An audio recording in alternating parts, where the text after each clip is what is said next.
Kepada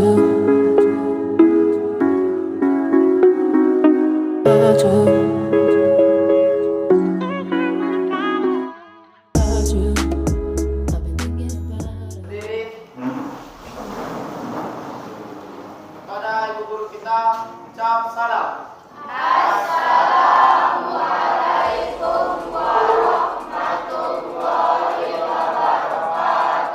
Waalaikumsalam warahmatullahi wabarakatuh. Seluruhnya duduk. Oke, sebelum kita memulai pelajaran kita, Nak, silahkan dulu dipimpin doanya ya. Seluruhnya duduk siap, gerak. Sebelum kita mulai pelajaran pada pagi hari ini, alangkah baiknya kita berdoa menurut ajaran dan kepercayaan masing-masing. Berdoa dimulai.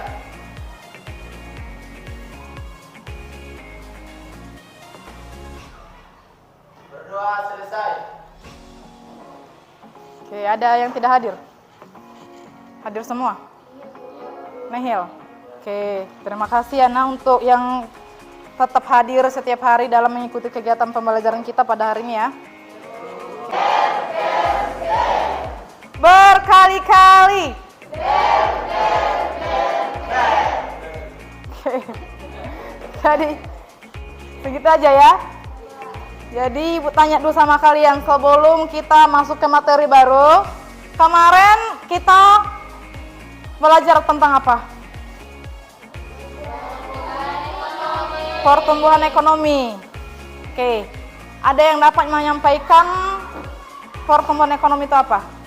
Oke, silakan Suci. Baiklah, pertumbuhan ekonomi adalah peningkatan kegiatan ekonomi masyarakat yang melibatkan peningkatan jumlah produksi barang dan jasa di suatu negara pada periode tertentu. Biasanya untuk mengetahui pertumbuhan ekonomi tersebut, kita akan membandingkan produksi pada jasa pendapatan nasional tahun yang bersangkutan dengan tahun sebelumnya. Terima kasih. Oke. Luar biasa ya. Berarti si Suci kemarin semalam ini belajar terus dia. Ini untuk menghitung laju pertumbuhan ekonomi, rumusnya ada yang dapat menyampaikan? Oke, silakan Fitri. Untuk menghitung laju pertumbuhan ekonomi, perekonomian disambungkan pertumbuhan ekonomi tahun sekarang dikurang pertumbuhan ekonomi tahun sebelumnya dibagi dengan pertumbuhan ekonomi tahun sebelumnya dikali 100%. Oke, pertumbuhan ekonomi adalah GDP ataupun pendapatan nasional tahun sekarang dikurang GDP tahun sebelumnya dibagi GDP tahun sebelumnya dikalikan dengan 100. Oke. Oh, ini.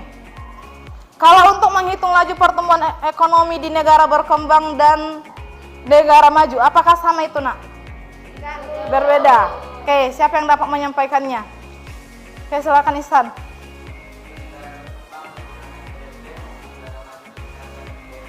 Oke, kalau untuk negara berkembang menggunakan GDP, di negara maju menggunakan GNP. Berarti masih ingat ya materi kemarin, Nak? Oke, Ibu akan menyampaikan kompetensi dasar kita, Nak. Kompetensi dasarnya masih sama seperti semalam. Kemarin ya. Menganalisis pertumbuhan ekonomi dan pembangunan ekonomi serta permasalahan dan cara mengatasinya. Kemudian menyajikan hasil temuan permasalahan pertumbuhan ekonomi dan pembangunan ekonomi serta cara mengatasinya. Itu KD-nya. Tujuan pembelajaran pada hari ini, setelah nanti kita melakukan kegiatan pembelajaran melalui model PBL dan menggunakan metode cooperative state ini, Anda nanti diharapkan mampu, coba baca dulu apa? Rini, apa tujuan yang pertama, Nak?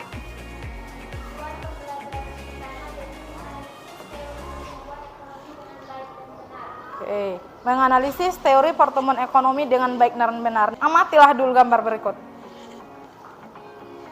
Apa itu?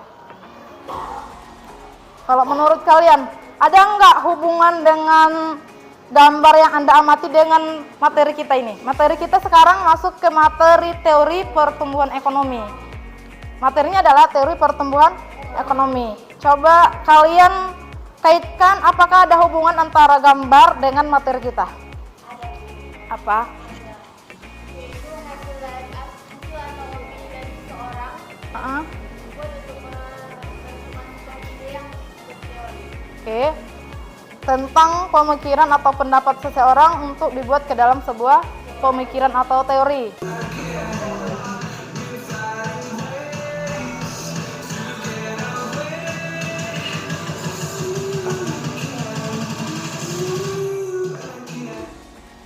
Oke, udah lihat nak? Jadi melalui video ini nanti Ibu akan membagikan sebuah LKPD kepada kalian. Sebelum Ibu bagi apanya LKPD-nya, silahkan bentuk dulu.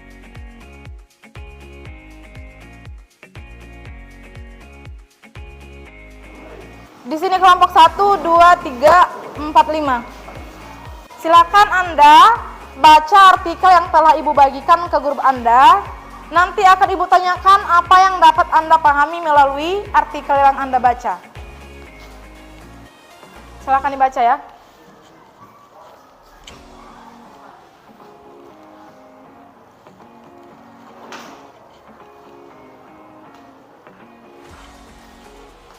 Sudah terbuka kan artikelnya? Oke, Ibu tanya dulu sama kalian.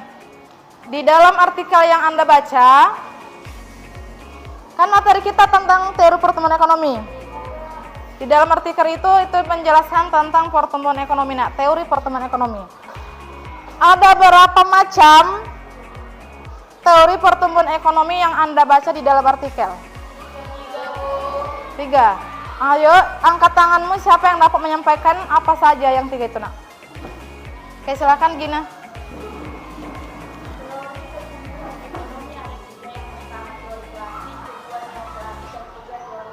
Oke, yang pertama adalah teori klasik, neoklasik, dan historis.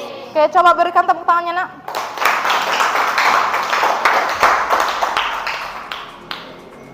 Oke. Di dalam teori itu ada beberapa pakar. Di dalam penjelasan teori klasik ada di situ 3 pakar. Di dalam teori neoklasik ada 3 pakar. Di dalam teori historis ada 5 pakar. Jadi, nak, siapa yang dapat menyampaikan tentang ini? Siapa saja pakar yang menjelaskan teori pertumbuhan ekonomi di dalam teori klasik? Oke, silakan dia.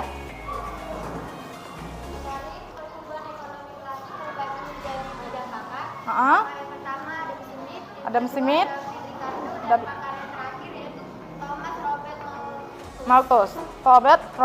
Robert Malthus. Oke, ada 3 ya. Coba berikan tepuk tangannya, nak.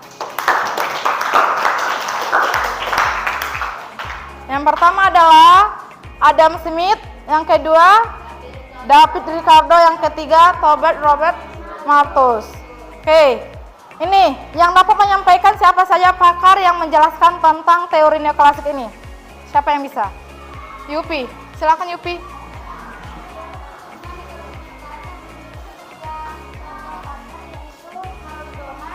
Harold Domar, Schumpeter, dan Robert Slow. Oke, silakan berikan tepuk tangannya. Ibu akan bagikan LKPD-nya, nak. Silakan dikerjakan LKPD-nya ya. Ini apa? Zai. Di video ini ya, nak, biar Anda mampu menjawab LKPD yang Ibu bagikan.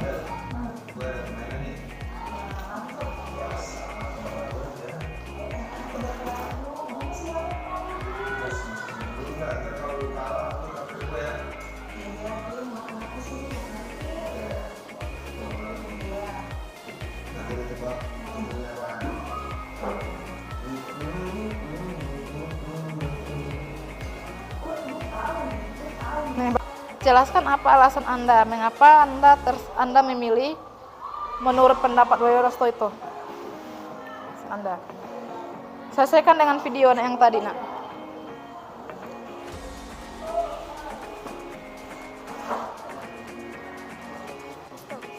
Ya, historis. Menurut teori historis ini kan ada 5 pakar. Nah, penjelasan yang mana Anda pilih itu? Menurut siapa pakarnya?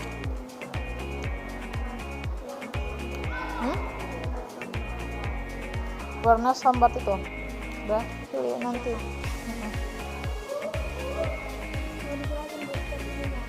Iya. Warahmatullahi wabarakatuh.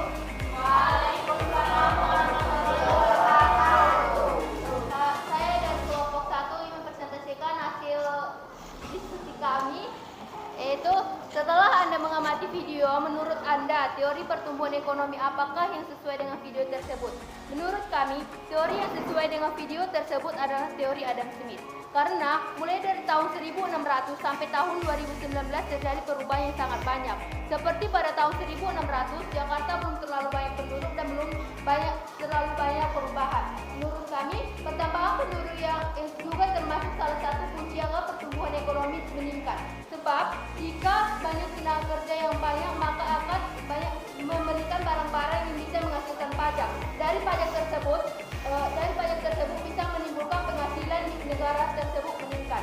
Dan pertumbuhan penduduk juga bisa banyak tenaga kerja yang bekerja ke luar negeri. Dan dari situ juga akan dihasilkan devisa. Dari devisa tersebut pertumbuhan ekonomi meningkat dan banyak gedung-gedung mewah dan alat transportasi mewah yang menghasilkan pajak yang sangat banyak. Nomor 2, jelaskan apa alasan Anda mengapa teori tersebut sesuai dengan video. Menurut kami, karena jika pertumbuhan penduduk meningkat, maka pertumbuhan ekonomi juga akan meningkat.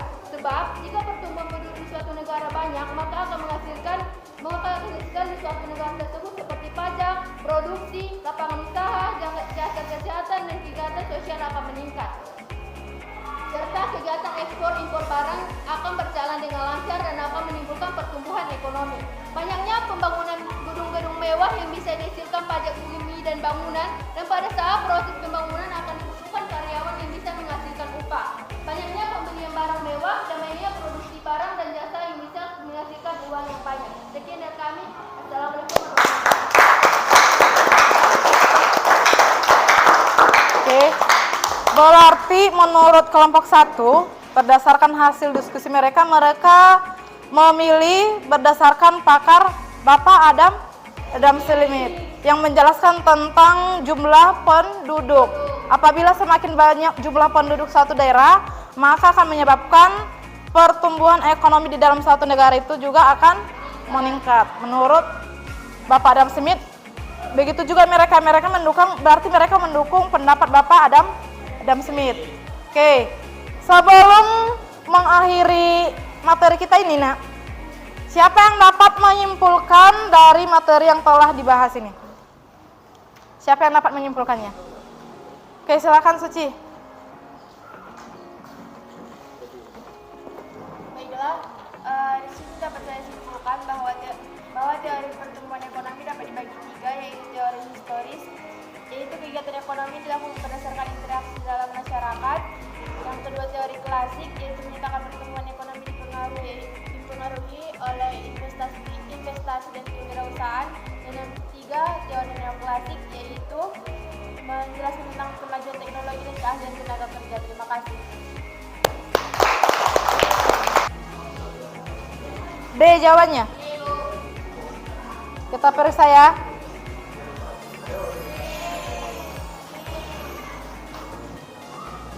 Soal nomor 2.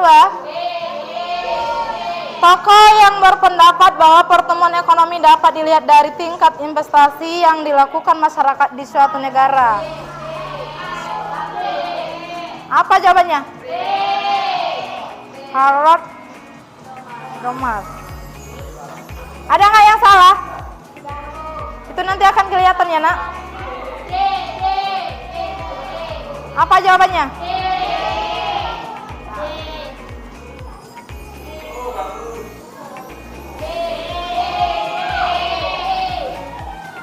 B.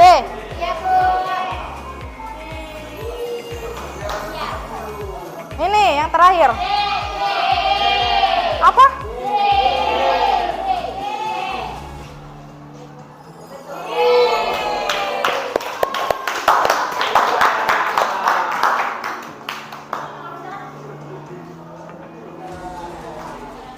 Oke.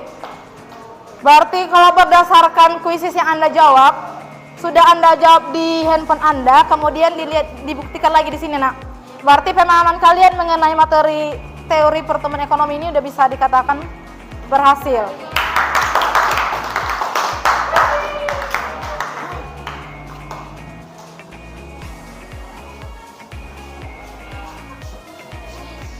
Nih, kita melakukan refleksi tentang kegiatan pembelajaran kita, Nak.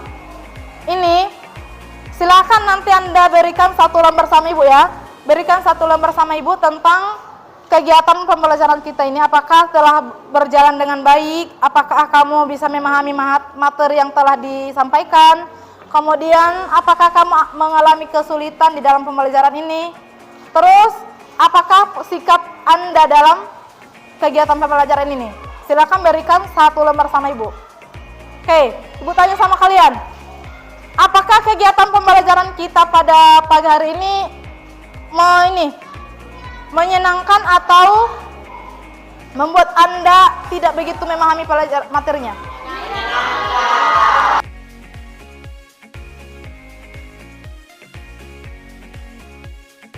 Ini Anda sukai atau tidak? Nah, oke, jadi untuk menutup kegiatan pembelajaran kita, Nak, silakan untuk minggu depan kita masuk ke materi tentang pembangunan ekonomi ya. Kita masuk ke materi tentang pembangunan ekonomi. Silakan Anda pelajari di rumah. Untuk ini, menutup kegiatan pembelajaran kita, marilah kita mengucapkan alhamdulillah.